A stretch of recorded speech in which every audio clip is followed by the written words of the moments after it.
Hello Internet and welcome to my Isetta restoration series. It's been a while now since I've been working on the Isetta, and last time I was working on it, it was on the frame here. We got the frame rolling, we got the wheels on, we got the front and the rear suspension on. And the rear suspension, it does need a little bit more work to get it properly in place. We need to get these dampers here on and a little bit of that small stuff. But at least I can start put on some of the components and make it a little bit more complete. But to get it really complete, we of course need to start working on the engine, the heart of the Isetta, and it's right behind these small little curtains here. Look at that cute little baby engine. Oh, it hasn't been running for probably 40 years or more. So, and well, I'm not sure how the state of it will be, but on the outside it looks to be okay. It's dirty, greasy, and a little bit of that, but that's actually quite good because it hasn't oxidated a lot because of that, all the grease that's all over. And yeah, I think we will start by removing all of these panels, exhausts, stuff like that, get some good view on it. Hopefully the gearbox will be in a good condition so I don't have to peel it apart completely. But yeah, I will give you a little look here so you can see it. And after this little overview right here, I think I'm just going to pick this little engine up and carry it into the workshop basically, because it weighs like I don't know, maybe 30 kilos or something, not too heavy. So yeah, and then we'll just tear it apart and see what happens.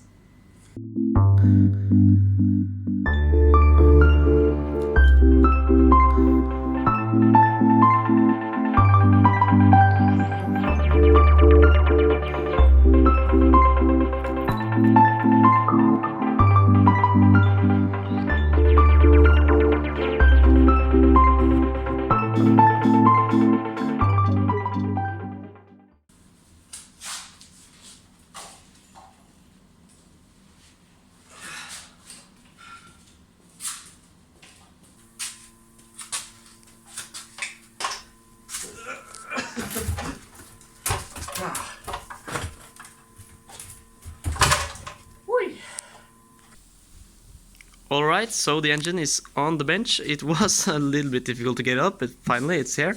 And as I said, I'll just start by removing everything, which is not that difficult to understand how it's attached. Just screws on these ones around here. I think it's just a regular 10mm or something. Get off the exhaust and some brackets like this one, stuff like that, and then we will start digging a bit more into the details of the engine.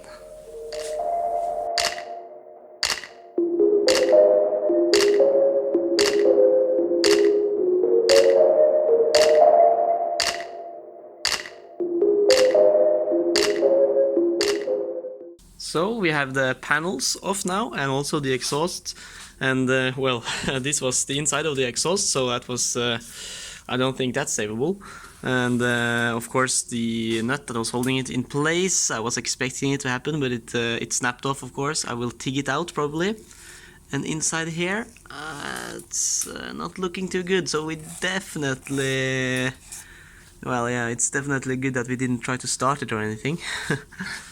So, but yeah, other than that, I think I will clean it a little bit and probably just brush it off. And again, as I said, continue to remove everything here and just look at this. And also, it's a bit interesting to see these valves here. I think this is quite cool.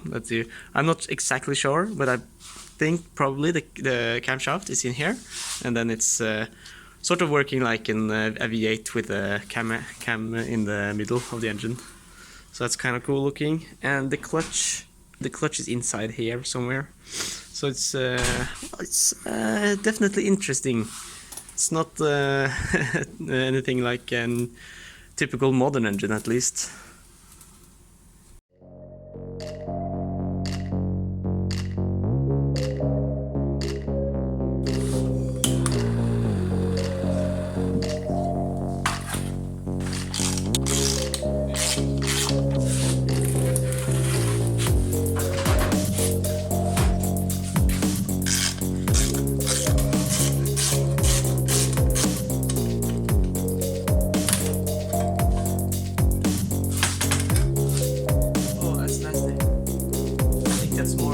poo. Mouse poo everywhere on this car.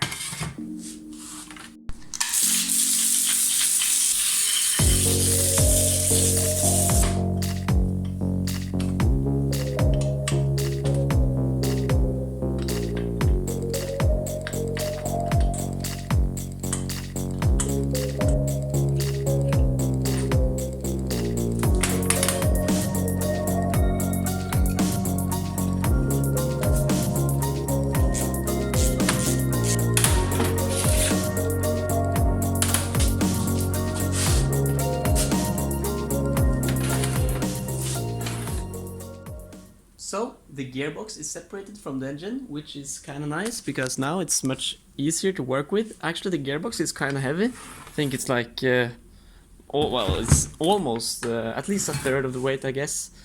It looks okay, to be in okay condition. I think I will clean this a bit later because it's sealed and stuff like that. But I will actually just forget about that for a moment and try to focus a little bit on this one. Because what I really want to know is the size of the piston in here, because I realized that there was quite a lot of sizes. I'm not exactly sure which diameter this one has. So the goal is really to try and measure it, and well, this came off really easily, and I think I'm just gonna work my way around here. I think I will actually, everything is going to pieces anyways. But you don't want to make it difficult to remember where every part is supposed to be, so I think I'm going to just split it along this line here, and we'll probably get a better view, and also maybe get up the oil pan. But then again, we will probably get the crankshaft exposed, and we don't want to put it, well, we don't want to get any dirt and stuff in there. But yeah, I think we're just gonna continue our way around here and maybe around here, so that will be nice to get a proper look inside this little combustion chamber inside here.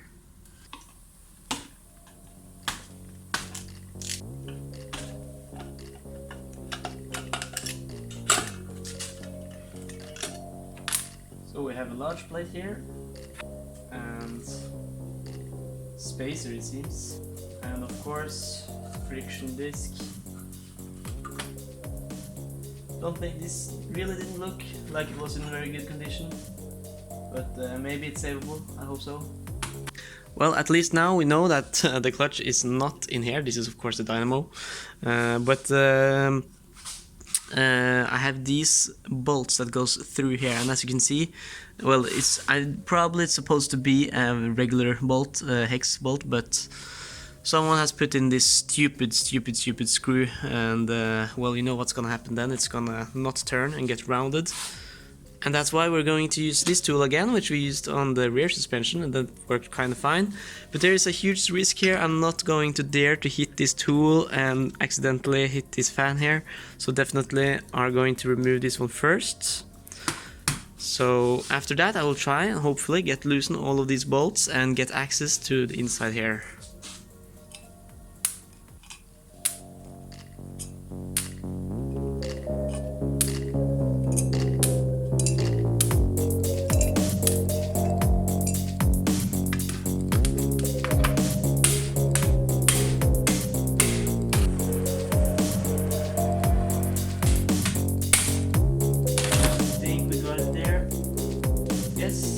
Such a stupid idea to use these types of screws on something like this, but yeah, I guess that's the Germans, huh?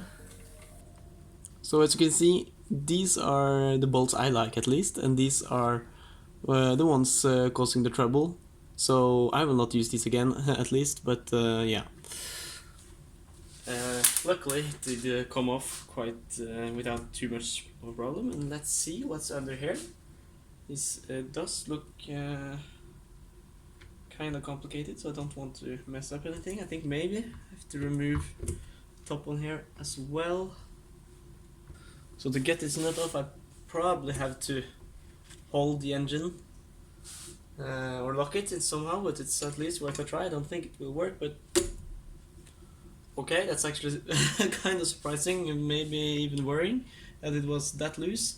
And also another thing, then when you have different kind of bolts around here, it's sort of a bad sign, because then I know that someone has been here before and I don't know what they have been doing.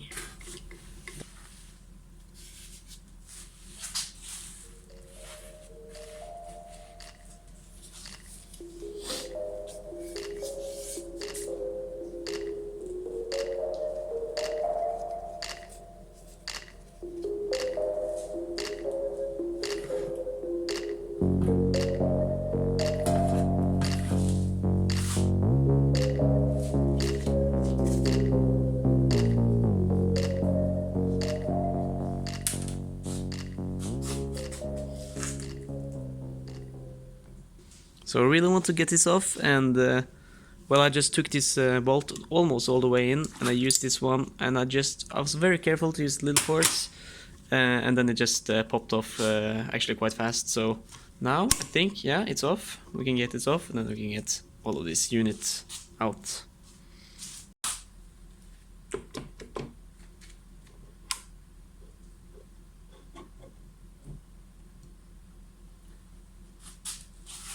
That looks kind of crazy. There's a lot of oil in here actually. I can see that there has been an oil leak in here before. Also I have spilled a lot of oil now, so it might be me. But it's looking quite nasty in here actually. I think it needs a good clean, like most of the engine.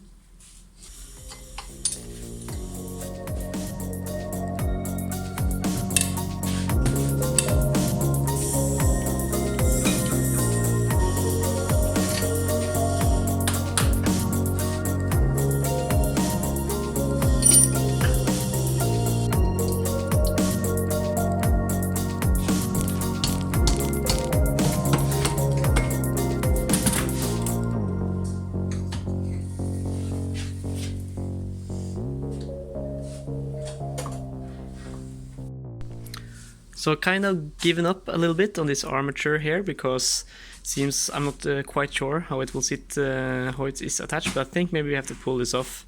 So tried some experiments with that, but I'm gonna leave it for now. So by removing the head, by taking off these 14 millimeters, which goes through it, which was quite easily to get off because they are oiled up, we could just knock off this one, and as we can see there is quite a lot of soot everywhere here, so it will definitely need some new valve seats, or at least some regrinding of them. And for the piston, which is what I'm mostly interested in right now, it's the dimension, so I can get the correct rings. But it looks like, well, there's a lot of rust and debris in here, which is not that good. But the cylinder walls, it's not that easy to see, but it seems like they are not scorched in any way. But they are quite shiny, so they definitely need some to get some grooves in them for the oil. But I think this will be very savable. So I think we're just going to continue to remove the rest of the top of the engine here, or at least the cylinder, and maybe even take off the flywheel here.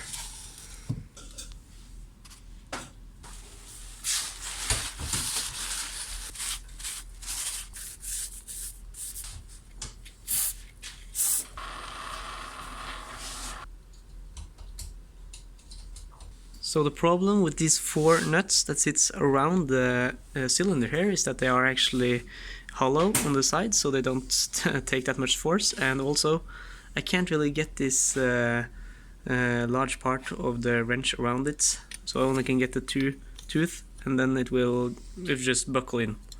So I think I just have to, the trick is just to grind it down, or maybe there is some other tool for this, but I think this is what I will do for now and use a lot of heat.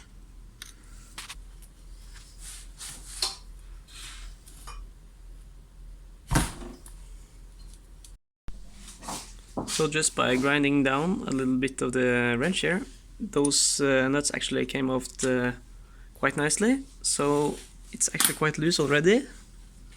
Okay, I have to use both hands, but you can see it's coming up a little bit, so now I'm just gonna lift it up.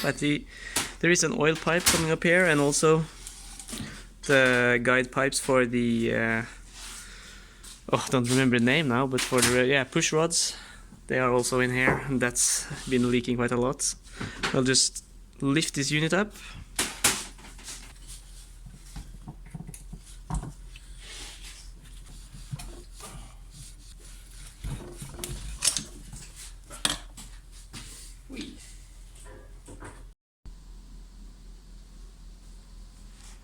So most of the parts are now off the engine and we can inspect the piston a little bit better now. Looks like the rings are actually in much better condition than what I would expect them to be. And finally I can measure the dimension of them as well, which is good. And the cylinder looks like it's in actually surprisingly good condition. And I'll just make sure to keep everything in its original place here. So now I'll just continue trying to remove the flywheel, which isn't that easy because now we don't, well, the piston will move and we don't have any good places to restrain this flywheel, but I will figure out a way. So that will be the challenge for now.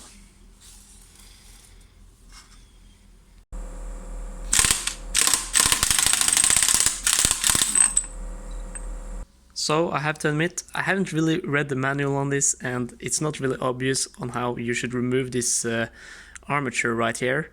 But after some quick googling, of course you always find a solution, and the solution is a special bolt.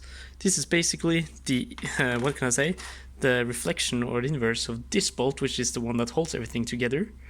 So this is just a regular M10, which I have just took away the thread, so it's a bit slimmer. And then it will just go in here and it will actually pull the armature off. This is actually a bit short, so I just put in a piece of metal so that will fill in the gap. But again, when you're turning it, you will turn the engine. And it's not really obvious way to lock the engine, not as, that I have found at least. So I made my own little solution. Look at this little bad boy right here. Really nice looking, I have to say, but at least it does the job. So it's just a plate here, took the spacing of these and just some metal bars here to hold everything in place. It works like a charm. It will also come in handy later when we are attaching the flywheel and need to hold it tight, and probably for other things. Top tip is really not to remove the cylinder first like I have done, because then this is sort of exposed to danger, if I could say, or slamming in here, which we do not want. But anyway, let's try it out. Let's see if this actually works and if the armature will finally get pulled off.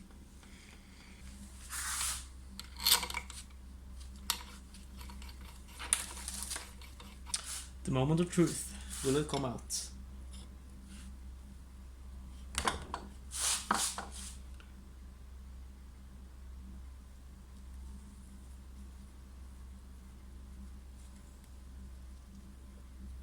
Actually was very little force at all, just came out very nicely, felt like. Let's see. Oh, there we go, there we go, look at that, that's pretty cool. Let's see if I can find my extra metal piece.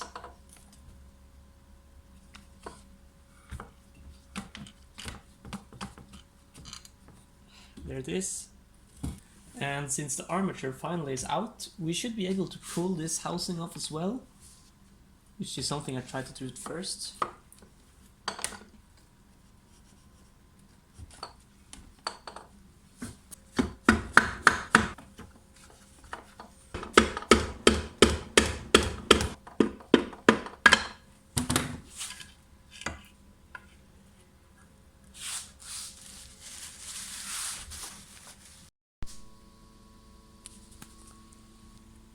So now we are really diving into the internals of the engine. This is the timing chain and everything that's going on here. These are actually the bearings. I'm not used to this because it's more like motorcycle bearings. I'm used to the solid bearings, which are in car engines.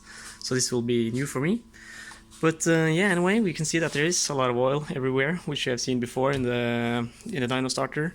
And probably it's caused by a bad oil seal, which was here. You can see that there is a lot of oil laying in the bottom here. So it will be nice to just get all of these things new. Of course, this engine needs it badly. There's several things that is not good with it. That's not so weird, being in a barn for so many years. But now I think we're going to focus on extracting the flywheel. We need another bracket for this, which I'm of course are going to make myself. It's basically just two M10 bolts and then make a crossover and another hole to like pull it out or something. So that's going to be the goal now. Let's see what I can come up with.